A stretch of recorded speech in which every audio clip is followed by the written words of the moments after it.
Welcome to video editing tutorial. ኮምፒውተር ብዘይ ምህላው ቪዲዮ ኤዲቲንግ ዘሸግረልኩም ተኾይኑ እዚ ቪዲዮ እዚ ንዓኹም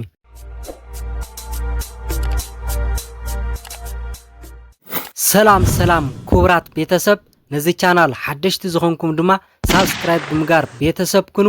ንለማዓንቲ ሒዘልኩም ዝመጻኹ ድማ ከመይ ጌርና ብሞባይል ጥራሕ ተጠቂምና ብሉጽ ዝኾነ ፕሮፌሽናል ቪዲዮ ኤዲቲንግ ንገብር ዝብል እዩ ሕጂ ብቐጥታ ናብቲ ቪዲዮ كوسدكم بمجمرتا بقدامنت كنغورز قبئنا نا بلويستر بمخاد أبزا ناي سيرش بوتا VN فيديو إديتر ريلنا سيرش كنغبرينا مالتيو VN كاو بدحريو كم جاي لامس مسات أبزا أي حزقور اللازلهو إنستال نبلا بدحرزي داونلود كساوز قبرنا إشتن تسأبينا داونلود كوينو مسودة open كبلنا أيو بدحريو ناب موبايل ناخدنا تا application كنكفت عينا مالتيو رأيوازي أني أناتي VN تول كم زي أجرنا نخفتا مالتيو بدحريو انترفيسو وزي مثل سلازي مجمريا تايز لنا فيديو بيزد ديو موزيك بيزد ديو قالي لنا مو كاو سيف نبلا مالتيو فيديو بيزد ديلا سلازي أبزيا سيف مثلنا علو زولك مسألنا يو دنت علو زولك مسيو علو أول نولو مالتيو بدحريو نيو بروجكت خنطو نهالنا كم زي مسألنا مالتيو حجي أول فيديو فوتو زولنيا مالتيو عاوز فوتو تطويقكم فوتو ترايزو مسألكم حجي ندلين حنا فيديو سلازوخاني عاوزا فيديو نخينا تندلين كليب سليكت جيرنا نمرز مالتيو حجي ناونت أنا كلت كليب سليكت جير اللهو نيكست يبلا بدحريو كمزي عينت انترفيس يمتصلي له مالتيو قدمي ايديتينج مجمرنا جن زم سلسته ነገር ዚኦም ክንፈልጦ መለና እዛ ቀዳመይት ዝንያ ሙዚቃ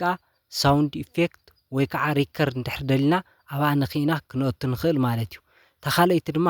ቴክስት ያ ጽሑፍ ክንኦት እንድሕዳደልና ማለት እዩ መበል ሳልሰይቲ ኦቨርሌይ ፎቶ ክኸውን ይኽእል ስቲከር ክኸውን ይኽእል ክንኦት ተደልና አብዛ ሳልሰይትንያ ንኺና ክንኦት ንኽእሊና ማለት እዩ ቪዲዮና መሪጽና ምስ ወዳእና በመጀመሪያ ንሪኦ ፊልተር እዩ አብዛ ፊልተር ትብል ንኺና ፊልተር ክንገብሪና ማለት እዩ ፊልተር ማለት ናይ ሕብርታት ምቅያር ማለት እዩ እቲ ቪዲዮና ህስስ ዝበለ ሕብሪ ደይሃልዎ ደማቅ ዝብል ማለት እዩ ስለዚ አብዛ ፊልተር ትብል ንኺና ክነስተኻኽሎ ንኽእልና በዓል ዘዳለወልና ኣሎ ማለት እዩ ወይ ከዓ አብዛ አጀስት ትብል ንኺና ብራይትነስ ይኹን ሳቹሬሽን ይኹን بيدنا نخخانا كنستخخل نخلنا مالتيو كابزي بمقصال نريد ما سبليتيو نزا فيديو سليكت نقبرمو كاو سبليت غيرنا زي ندولي فيديو كمي غيرنا اوريصنا نوصو زلي مالتيو نامنت حجريوا ابزا فيديو كليك قبريمو زا ماخل ابزيا مالتيو سبليت لنا خيلخو እንደገና بزي اول مصي سبليت يوقع مالتيو كاو بدحري تا فيديو زي دليا سليكت غيره ديليت كبلايا مالتيو انا خير ديليت يبلا كم جاء غيره مالتي بدحريو ግን ፍጥነትከ ከመይ ጌርና ናይ ቪዲዮና ንውስኾ ፍጢን ንኸይድ አብዛ ስፒድ ትብል ንኺና ረይዋ ከርቭ ሬጉላር ዝልኒ አብዛ ሬጉላር ንኺና ፍጥነቱ ኩስኽን ቅንስን ክንገብሮ ንኽእሊና ማለት እዩ ፍጥነት እንድሕርዳ አስተኻኺልና ከምዝ ጌርና አጀስት ጌርና ኮይና ቀጻል ድማ ናበይና ክንከይድ እንድሕርዳ ኢልኩም ናብ ቮሊዩም ኢና ክንከድ ማለት እዩ ፍጥነት ከምዚ አገርና እንድሕርዳ አስተኻኺልናዮ ቢያንስ ትክክለኛ ኦሪጂናል ሓደ እንዲዩ ግን ንሕና ካው ንዓቀብ ክንገብሮ ንኽእሊና ማለት እዩ ስለዚ እንደገና ቮሊዩም ትልነኺና ረይወዝ ድምጽ እዚ ከምዚ ጌርና ክንቅንሶ ንኽእልና ማለት እዩ ስለዚ ብከምዚ ክነስተኻኽል ንኽእሊና ማለት እዩ ናይ ስፒድና ቮሊዩም ካው ድማ ሙዚቃ ክንወቲና ማለት እዩ አብዛ ሙዚክ ትብል ነኺና ክንወቲና ምናልባት ይፈጥነኩም ተሃለ ደጋጊምኩም ረይዎ ምክንያቱ ቪዲዮ ኤዲቲንግ ናደጋገምካ እንድሕርዳ ትሪኦ ኮንካ አኻ ክእለትካ ከተማዓብል ትኽእል ማለት እዩ ስለዚ አነ አብዚ ዝርዝር ሙዚቃታት ዝኒሄው ደሌ ሓደ ሰሌክት ገይረ ክእትዮ ማለት እዩ እስክዚያ ሰሌክት ገይረ ያለኹ ማለት እዩ ክላሲካል ነገርያ ያው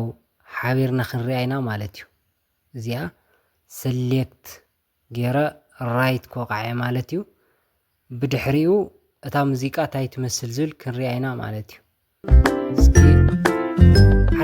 ግን ኣብ መእተዊ ስፕሊት ገይረ ዘጥፋእ ነገርኒያ ማለት እዩ ብድሕሪ ብኢደይ ሕዘ ቢላ ኣፀጋዕ ከብላያ ነዛ ሙዚቃ ካብኡ ብድሕሪ እዚ እንደገና ሰምዕዋ እሞ ሰሚዕኹም ምናልባት ኣብ መወዳእታ ከባቢ ዘይትደልይዎ ፓርት እንተልዩ እንደገና ሰሌክት ጌርኩም ስፕሊት ትብሉ መኒ ብድሕሪ ነታ ዘይትደልይዋ ከምዚኣ ጌርኩም ድሊት ትብልዋ ማለት እዩ እዚ ግን ምናልባት እቲ ሙዚቃ ዓው ክብል ይኽእል ቀስ ክብል ይኽእል ስለዚ ኣብዛ ቮሊዩም ነኺኢኹም ክትወስኹን ክትቅንሱን ትኽእሉ ኢኹም ማለት እዩ ሕጂ ድማ ታይና ክንሰርሕ እንድሕር ዳኢልኩም ንኮንኩም እዛ ሙዚቃ ትርእይዋ ኣለኹም እዚ ቪድዮ ድማኒ ትርእይዎ ኣለኹም ማለት እዩ ብጣዕሚ ነዊሕ እኒሄ ስለዚ እዚ ቪድዮ ማዕረ ምስቲ ሙዚቃ ክንገብሮ ኢና ማለት እዩ እቲ ሙዚቃ ከም ባክግራውንድ ሙዚክ ምሕሰብዎ ካብኡ ግን እቲ ቪድዮ ማዕረ ክንገብሮ ኢና ማለት እዩ ከመይ ጌርና ኢና እናቆራረፅና ዘየድሊ ፓርት እናርአና ክነውፅእ ኢና ማለት እዩ ሕዚ ንኣብነት ኣነ ዝደለኹ እዘን ክልተ ቪድዮ ናይ ግድን ክካተት ኣለዎን ኢለ ወሲነ ኣለኹ ማለት እዩ ስለዚ እዛ ካልአይቲ ምእንታ ክትካተት እዛ ቀዳመይቲ ስፕሊት እናገበርኩ ክቕንሳ እየ ማለት እዩ ብደንብ እንዳረኣኹ ስፕሊት ገይረ ድሊት ናበልኩ ማለት እዩ ንኣብነት ዘብዚኣ ቆሪፀ ማእኸል ስፕሊት ይብላ ኣለኹ ሕጂ እውን እዛ ካልአይቲ ቪድዮ ኣተወትለይ ንዕርያ እንደገና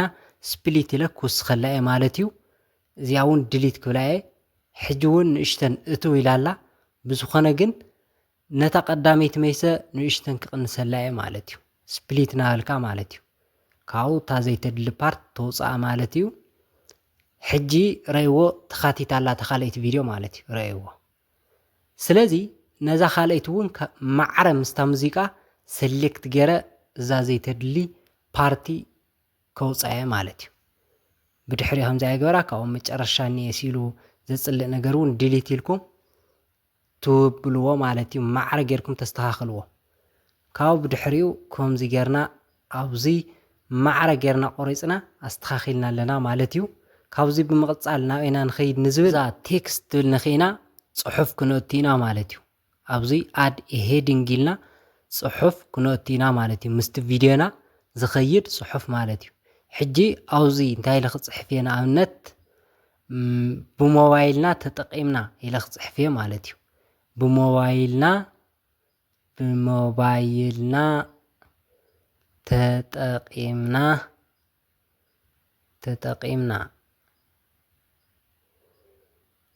ኢለ ክፅሕፍ እየ ካብኡ ከለር ክመርፅ እየ ንኣብነት ኣነ ስትሮክ ዘለዎ ብቐይሕ ከለር መሪፅ ኣለኹ ዝተዳለወልና ኣሎ ባዕሉ ማለት እዩ ካብኡ ብድሕሪ ከምዚኣ ገይረ ፖዚሽኑ ኣቀማምጡ የስተኻኽሎ ማለት እዩ ኣነ ኣብዚ ታሕቲ እግሪ ገይረ ኣለኹ ካብኡ ብድሕሪኡ ክሳብታ ዝደለኽዋ ፓርቲ ጥራሕ ከብላ ማለት እዩ ካብኣ ስፕሊት ትብል ነኽየ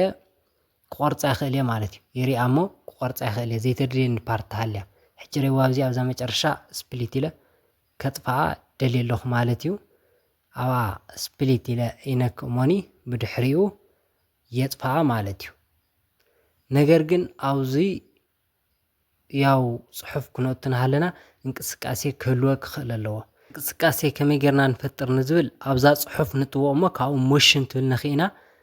ኢን ኣውት ሉፕ ዝብለሎ ደስ ዘለና መሪፅና ክንእቱ ንኽእል ኢና ንኣብነት ኣነ ኢን ኢለ ታሕት ከም ትወርድ መሪፅ ኣለኹ ማለት እዩ ስላይድ ዝብል ዝኣረው ትርእይዋ እንድሕር ሃልይኹም ከምኣ መሪፅ ኣለኹ ስለዚ ረእይዎ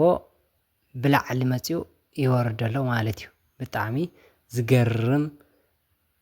መልክዕ ኣለዎ ሰሓባይ እውን ይኸውን ማለት እዩ ብድሕሪኡ ቴክስት እውን ክንውስኽ ንኽእል ኢና ነገር ግን ኣብዚ ኦቨርሌይ ክንውስኽ ኢና ኣብዛ ፕላስ ትብል ናይ ፎቶ ምልክት ኔዋ ታፕ ቱ ኢዲት ትብልኒያ ኣብኣ ጠዊቕና ኦቨርሌይ ካሊእ ክንውስኽ ኢና ማለት እዩ ስለዚ ናይ ማሕበራዊ ሚድያ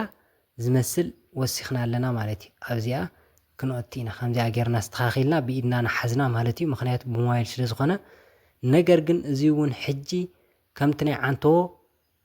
ክንፈጥረሉ ኢና ሞሽን ማለት እዩ እንቅስቃሴ ክንፈጥረሉ ኢና ተደሊና ኢን ኣውት ደስ ዝበለና ማለት እዩ ንኣብነት ኣብዚኣ ረይዋ መሪፀላ እኒአኹ ማለት እዩ እስክንረኣያ ዋው ብጣዕሚ ዝገርም ማለት እዩ ስለዚ ከምዚኣ ኢላ ንኽትኣቱ እንደገና ድማ ካሊእ እውን ክንመርፅ ንኽእል ኢና ነገር ግን كأت تلريو بتعمل دسبل مالتي كاس قيلو زاتو كمز جرنا فيديونا بزجرم إيديت كنجبر نخلينا مالتيو أبزي زي أوت إن كل نجر كنستخاخل نخلينا مالتيو استحجي مليسنا نرأيا مالتيو سكي ندجنا نرأيو واو بتعمل زجرم بإيديت جاب رأي مالتيو بتعمل دسهالي حجون جم بزح زقرينا نجرات له مالتيو نعمت أوزاناي موزيك تبنخينا إفكتس كنسخينا مالتيو نتزعاتو زلو دمصتات كنسخينا مالتيو أوزا بلاس تبلني أنخينا إفكتس تبلنخينا مالتيو بزح عينتات اللوزي كارتون ناي فاست شويش كل نجر ناي صحفات نجر منامن بزح إفكتس اللو ناي ساوند إفكت مالتيو سلازي أوزي نامرسنا خنوتينا مالتيو نعمت مستتصحف زخيد تصحف كاتلو بدمص ده بزي دمصي بيناي دس يብል نزብል مالتيو نعمت ዛ ድምጽ እዚኣ መሪጽ ረይዋ ሰሌክት ገርእት ያለሁ ስትንስማያ ዋው ብጣዕሚ ዝገርም በቃ ረይዎ ድምጽውን ክንቅንሰል ክንስኸል ንኽልና ግን ኢፌክት ሳውንድ ተሃሊዎ ብጣዕሚ እቲ ቪድዮና ተፈታዊ ዝኸውን ማለት እዩ ስለዚ ንኣብነት እዚኣ እውን እንደገና ደጊመ ከእትወላ ማለት እዩ ክትመጽእ ንሃለወት ወይ ከዓ ኢላ ከም ተኣቱ ክገብራ ማለት እዩ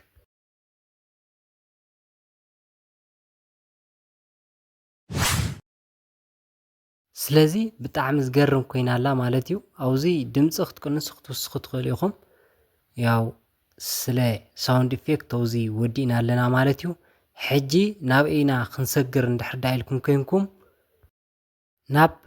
ትራንዚሽን ክንሰግር ማለት እዩ ትራንዚት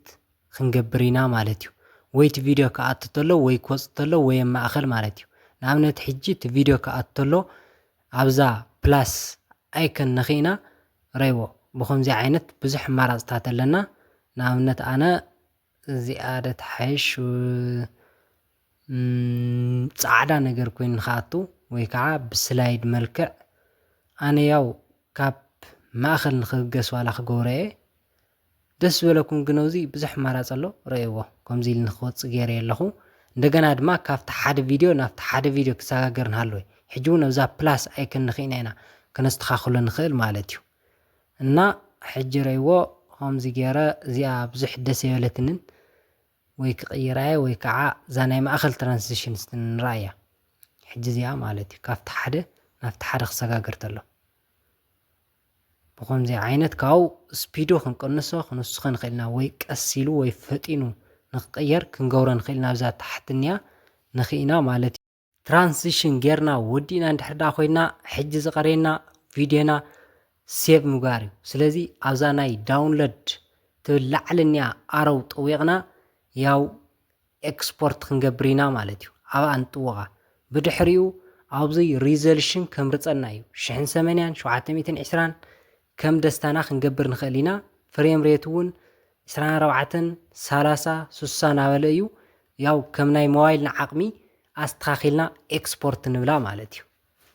ስለዚህ ቪዲዮና ከምዚሉ 100% ምስለ ብኸመይ ዓይነት ጽሬት ወፂ ንዝብል ከነረጋግጽ ኢና ማለት እዩ